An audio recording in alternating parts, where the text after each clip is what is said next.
Salam hormat, Widih. Gebrakan apa lagi sih yang dilakuin sama Bapak Presiden kita yang membuat beberapa pihak ketar-ketir? Waduh, terutama tetangga ini ya, negara tetangga maksudnya teman-teman ya, sempet panik gara-gara suplai energinya diputus kabelnya sama pemerintah Indonesia. Waduh, kabel apa nih yang diputus, Bang? Sabar teman-teman ya. Tetap di channel ini jangan lupa untuk like, comment, and subscribe.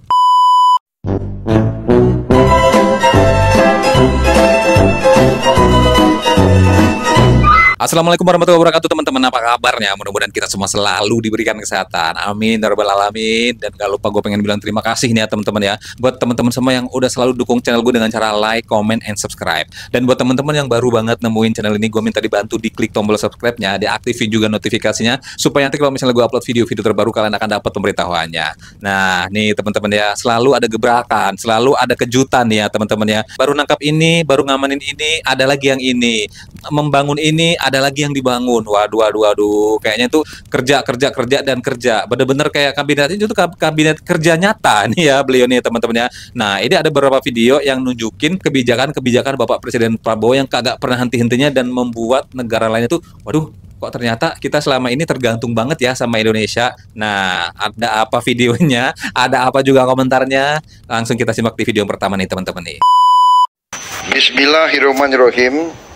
Pada siang hari ini, hari Senin 17 Maret tahun 2025, saya Prabowo Subianto, Presiden Republik Indonesia, dengan ini meresmikan pabrik pemurnian logam mulia PT Freeport Indonesia di Gresik, Jawa Timur.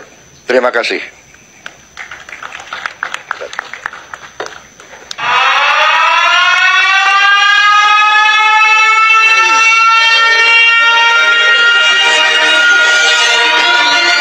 Alhamdulillah ya teman-teman ya. Jadi sekarang emas dikelola sendiri ya, dari PT Freeport dikelola ya di Gresik, Jawa Timur tempatnya. Jadi diresmikan nih teman-teman ya. Alhamdulillah, mudah-mudahan itu sebuah apa ya, pencerahan ya. Kan kita kemarin sempat denger nih bahwa emas juga ternyata ada yang palsu juga. Bukan apa ya, suratnya gitu teman-teman. Gue gak ngerti juga ya teman-teman ya. Kenapa sekarang itu banyak banget ya terungkap nih setelah masa kepemimpinan beliau tuh kayak yang palsu-palsu kayak minyak, emas, jangan-jangan yang lain juga masih banyak yang belum terungkap teman-teman ya. Luar biasa, kita acungi jempol. Nah, kita lihat apakah netizen setuju nih dengan kebijakan-kebijakan Bapak Presiden. Kita lihat komentarnya nih. Nih yang lucu nih ya. Papua yang punya tambang ya, tapi smelter itu di Gresik. Nah, ada pertanyaan nih, ada 54 balasannya. Mungkin ada kebijakan-kebijakan apakah kita nggak tahu ya. Tuh, sibuk kamu anti asing. Nah, tuh bos pahami dulu ya, smelter itu produksi apa? Nih, orang begitu mah nggak bakalan sampai ke situ pikirannya bang. Ya, kita lihat nih, coba dijelasin bang ya tuh. Lah iya, asal ngomong, semua ngumpul di Jawa. Tuh, sebab Papua nggak aman, banyak kesulitan, banyak konsultan asing yang terbakar pabriknya di sana. Oke nih, Banyuwangi tambang emas terbesar juga se-Indonesia nomor 2. Coba ya ceklah Tumpang Seven ya. Kok cuman Papua saja, Sumbawa juga ada. Nah, ini yang penting yang mengelola itu Indonesia ya, jangan bagi orang asing. Mantap Pak Prabowo, salam dari Sumatera, Indonesia emas. Aduh. Nih ya, banyak yang baru tahu kan ternyata kan setelah kepemimpinan beliau teman-teman. Kira-kira apalagi komentarnya nih ya tuh. Prabowo tuh kayaknya serius mau bawa Indonesia ke level dunia ya. Aduh, hilirisasi nonstop ya. Ini baru gebrakan presiden satu. Prabowo kayaknya tuh serius mau bawa Indonesia ke level dunia. Iya, selalu ada gebrakan setiap hari nih teman-teman ya. Jadi ada beberapa pihak-pihak yang mungkin tidak mendukung, jadinya waduh agak-agak ketar-ketir juga nih ya sekarang. Nah, kita lihat nih ada video apa lagi nih, gebrakan apa lagi yang dilakukan sama beliau nih teman-teman nih. Nol. Selama ini mereka mengandalkan impor, terutama dari Indonesia dan Malaysia. Ketika Indonesia menutup pintu, Singapura langsung panik. Pasokan listrik dan gas dari Indonesia yang biasanya stabil kini hilang sama sekali. Mereka hanya punya Malaysia sebagai penutup lubang. Tapi ini bukan kabar baik sepenuhnya. Malaysia juga punya kebutuhan sendiri yang terus bertambah, dan belum tentu bisa memasok energi sebanyak yang dulu diberikan Indonesia. Kalau Malaysia suatu saat ikut membatasi ekspor, Singapura benar-benar akan kehabisan opsi. Dampaknya sudah mulai terasa. Pusat data mereka, yang jadi tulang punggung teknologi AI dan cloud computing, bisa terganggu kalau listrik tak stabil. Biaya operasional perusahaan juga bakal naik, karena energi dari sumber lain pasti lebih mahal. Bahkan rencana besar Singapura untuk jadi kota hijau dengan emisi nol pada 2050 bisa terhambat. Mereka kini dalam posisi sulit, harus cari solusi cepat atau menderita lebih lama. Untuk paham keputusan Prabowo, kita harus lihat dari kacamata Indonesia. Negara ini memang kaya sumber daya, tapi distribusinya masih jauh dari merata. Di kota besar, listrik mungkin melimpah, tapi di pelosok, banyak orang masih pakai lilin atau lampu minyak. Prabowo ingin perbaiki ketimpangan ini. Dengan menahan energi di dalam negeri, ia bisa alihkan pasokan itu untuk daerah yang terabaikan, bikin listrik murah, dan dorong pertumbuhan ekonomi lokal. Selain itu, ada alasan strategis. Prabowo ingin Indonesia jadi negara yang mandiri dan kuat. Ia tak mau Indonesia cuma jadi penyuplai buat negara lain tanpa dapat manfaat besar. Menurutnya, energi adalah aset berharga yang harus dimanfaatkan untuk kepentingan nasional, bukan cuma dikirim ke tetangga. Dengan menyetop ekspor ke Singapura, ia menunjukkan bahwa Indonesia punya kuasa atas sumber dayanya sendiri. Ada juga sisi ekonomi yang menarik. Kalau energi disimpan di Indonesia, daerah seperti Batam atau Sumatera Utara bisa jadi magnet buat investor. Bayangkan kalau listrik murah tersedia di sini, perusahaan teknologi besar mungkin akan pindah dari Singapura ke Indonesia. Ini bisa jadi keuntungan jangka panjang buat rakyat kita. Caption nih teman-teman ya, tegas pukulan telak Prabowo, putus kabel bawah laut menuju Singapura terbaru hari ini. Waduh, bener sih ya, kita punya energi listrik yang banyak, tapi justru di beberapa daerah, di pelosok-pelosok desa itu ada yang belum terjangkau oleh listrik. Nah, tapi kenapa udah dijual ke Singapura, ke luar negeri? Waduh. Nah, di zaman Pak Prabowo nggak mau beliau terjadi seperti itu. Pokoknya energi yang kita punya terpusat di kita, dimanfaatkan sebaik-baiknya untuk kepentingan rakyat Indonesia. Dan itu juga ada sisi ekonomis yang mungkin jangka panjang akan sangat bagus untuk menarik investor nih ya teman-teman ya. Luar biasa memang perhitungannya beliau teman-teman. Kita dukung, pokoknya yang baik-baik ini kita dukung ya teman-teman ya. Walaupun ada beberapa kebijakan-kebijakan yang mungkin dianggap kontra terhadap masyarakat ya teman-teman. Nanti kita lihat videonya, kita baca dulu komentarnya nih teman-teman nih. Singapura pemasok terbesar devisa ya NATO. Jadi Indonesia tuh harus mulai paham dan pintar. Terkadang jadi baik itu harus, tapi terlalu baik juga berisiko. Indonesia wajib berdiri dalam segala bidang SDA dan SDM. Maksudnya harus wajib mandiri. Nah benar, ini memang tujuan Bapak Presiden kita ya teman-teman ya nih. Emot jempol 4 top nih ya. Lanjut demi rakyat NKRI bisa makmur. Ya Allah, lindungilah dan panjangkanlah umur Pak Prabowo agar rakyatnya bisa makmur dan hidup dengan damai. Nah, didoain nih sama seluruh rakyat Indonesia ya Pak ya. Tuh, dukung Prabowo. Nah, lanjutkan demi kemakmuran rakyat. Nah, nih ya. Terima kasih Pak Presiden RI Bapak Prabowo. Memang ya mantap presidenku. Ingat dengan rakyatnya. Tuh Bapak Presiden the best ya tuh. Beneran ditutup nggak sih? Ada yang nanya tuh.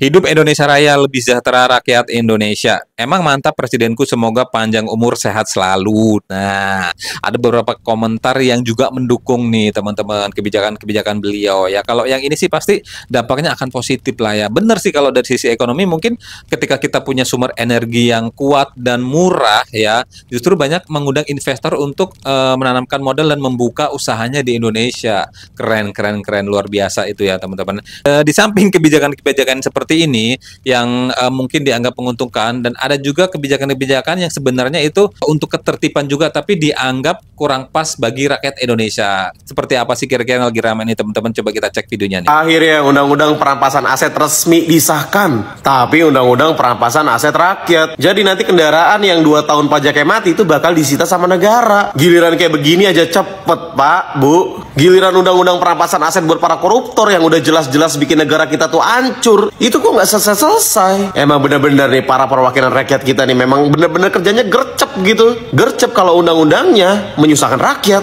Nah, ini ada komentar dari Bang Duta Sumbu apa nih ya? Sumbu panjang, sumbu pendek ya tuh. Undang-undang perampasan aset resmi disahkan oleh DPR RI, kata si abangnya. Kalau urusan merampas cepet sih ya, bagus gercep. Tapi ini kenapa sekarang yang dirampas adalah asetnya rakyat? Maksudnya jika kendaraan 2 tahun mati pajak akan diambil oleh negara gitu maksudnya teman-teman ya. Coba kita lihat komentarnya nanti sebelum kita bahas lebih lanjut ya tuh. Apa Pak Prabowo nggak bisa melawan DPR ya tuh, nggak ada yang berani tak Gerindra maksudnya tuh. Kalau soal rakyat kecil cepet ya turun, kalau buat rakyat besar banyak alasan. Nah, please kalian nyesel nggak sih pilih, aduh nih ya tuh admin Gerindra tuh udah kagak ada suaranya tuh. Kenapa selalu Pak Prabowo ini kan DPR yang ngesahin? Tuh ya. Cuma mau ngingetin ya ketua DPR-nya Puan Maharani katanya. Ya Allah, pantas ya Papua minta pindah negara. Oke. Jadi kayaknya mungkin kayak bukan 2 tahun gitu deh Bang. Mungkin yang 2 tahun mati STNK. Kalau misalnya 2 tahun itu mati kan kayak pajak tahunan. Biasanya kan 5 tahun ganti STNK tuh. Jadi 5 tahun kagak bayar ditambah 2 tahun. Jadi totalnya 7 tahun kagak bayar pajak. Itu kemungkinan yang akan disita. Kalau 2 tahun kayaknya enggak deh. 5 tahun pajak tahunan ditambah 2 tahun perpanjangan STNK-nya gitu kayaknya sih kira-kira Bang ya. Coba nanti kita cari informasinya ya. Kita lihat lagi video yang lain dah. Bayangkan sebuah kabel raksasa yang terbentang di dasar laut, menghubungkan Indonesia dan Singapura seperti tali yang mengikat kerjasama. Kabel ini bukan sembarang kabel, it's a big deal. Melalui kabel ini, listrik dan gas mengalir dari Indonesia ke Singapura, menyalakan gedung-gedung tinggi, pusat teknologi dan industri di negara kota itu. Tapi kini, aliran itu berhenti total. Bukan karena putus secara alami, melainkan karena keputusan tegas dari Prabowo untuk mematikan semua jalur ekspor energi. Saya senang Bapak Presiden selalu mengatakan kita kompetitif, kita harus kompetisi. Kami tidak takut bersaing dengan mereka karena kita juga memiliki modal kekuatan yang baik serta kredibilitas kepercayaan yang selama ini sudah kita bangun. Selama bertahun-tahun, Indonesia jadi salah satu penyuplai utama energi untuk Singapura. Listrik dari pembangkit di Indonesia dan gas alam dari ladang-ladang kita mengalir lancar melalui kabel dan pipa bawah laut. Tapi sekarang, keran itu ditutup rapat. Singapura yang sangat bergantung pada pasokan ini langsung merasakan dampaknya. Tanpa energi dari Indonesia, mereka seperti kehilangan napas. Salah satu fokus utamanya adalah kemandirian energi. Menurutnya, Indonesia punya banyak sumber daya, tenaga air, matahari, gas alam, yang seharusnya dipakai dulu untuk memenuhi kebutuhan rakyatnya sendiri. Singapura itu minta supaya kita ekspor listrik clean energy ke sana. Kita nggak mau, saya bilang nggak mau. Terus semua bilang rame nggak mau. Mau kalau proyeknya di kita. Jadi kita jual. Jadi jangan kau yang ngatur. Itu saya nggak mau kan brengsek di Singapura. Dipikir kita bodoh aja. Banyak daerah di Indonesia masih kekurangan listrik. Di Pulau Jawa mungkin lampu selalu menyala, tapi coba lihat ke timur, Papua, Maluku, atau Nusa Tenggara Timur, masih ada desa yang gelap gulita. Prabowo ingin ubah itu. Dengan menghentikan ekspor energi ke Singapura, ia berharap pasokan yang ada bisa dialihkan untuk membangun daerah-daerah terpencil, mendukung industri lokal, dan bikin hidup rakyat lebih baik. Jadi, ketika ia memutuskan untuk menyetop aliran listrik dan gas ke Singapura, ini bukan cuma soal politik atau emosi, ini soal kebutuhan nyata di Indonesia. Prabowo bilang, kita harus pikirkan rakyat kita dulu. Dan dengan itu, kabel bawah laut yang menuju Singapura kini benar-benar mati. Bukan karena rusak, tapi karena sengaja dimatikan. Bagi Singapura, keputusan ini seperti bencana yang datang tiba-tiba. Negara kecil ini memang hebat, ekonominya kuat, teknologinya maju, dan infrastrukturnya modern. Tapi ada satu kelemahan besar, mereka hampir tak punya sumber energi sendiri. Tanah mereka terlalu kecil untuk bangun pembangkit listrik besar, dan sumber daya alam seperti minyak atau gas. Nah, udah jelaskan ya, kebijakan itu gunanya untuk siapa, tujuannya untuk siapa, lagi-lagi untuk rakyat Indonesia ya teman-teman ya. Jadi apa ya, Singapura itu negara kecil yang notabene semua itu sumber-sumber energinya itu berasal dari negara-negara lain gitu teman-teman ya. Jadi sangat tergantung dengan dengan negara lain, terutama Indonesia dan Malaysia. Waduh, jadi ketika ini diputus akan banyak berdampak nih ya di sana ya teman-teman ya. Dan juga akan sangat berdampak di Indonesia. Tentu saja di Indonesia tidak akan terjadi kekurangan energi atau listrik lagi nih ya teman-teman ya. Wah, luar biasa. Yang seperti ini kita dukung ya teman-teman. Dan di sini gue pengen bilang terima kasih buat teman-teman semua yang udah selalu dukung channel gue dengan cara like, comment, and subscribe. Dan buat teman-teman yang baru banget temuin channel ini, gue minta dibantu diklik tombol subscribe-nya, diaktifin juga notifikasinya supaya nanti kalau misalnya gue upload video-video terbaru kalian akan dapat pemberitahuannya. Sampai ketemu di video selanjutnya. Wassalamualaikum.